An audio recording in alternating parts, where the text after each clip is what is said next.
Tërmeti shkatërimtar në Marok, sismologu shqiptar pas goditjes së fortë në Turqi, në mesdhesh të rritur aktiviteti sismik.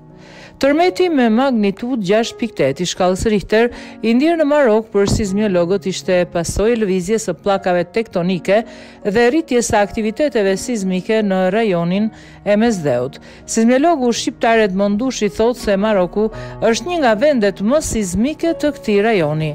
Ka ndodhur në kufirin e pllakave tektonike të fuqishme të rajonit Mesdheut, pllaka afrikane dhe euroazatike, po t'i referohemi hartës është me ngjyra të theksuara ku tregohet për një aktivitet të lartë sismik.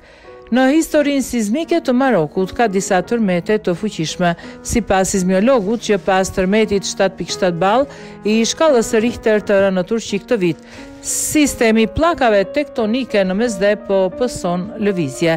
Kemi një rritje të aktiviteteve në Mesdhe, sidomos pas atij të Turqisë, tregues që gjithë rajoni apo sistemi pllakave është në lëvizje prej kohësh tha ai. Për pasojë, mund të kemi aktivitet të shtuar sismik në gjithë rajonin e Mesdheut.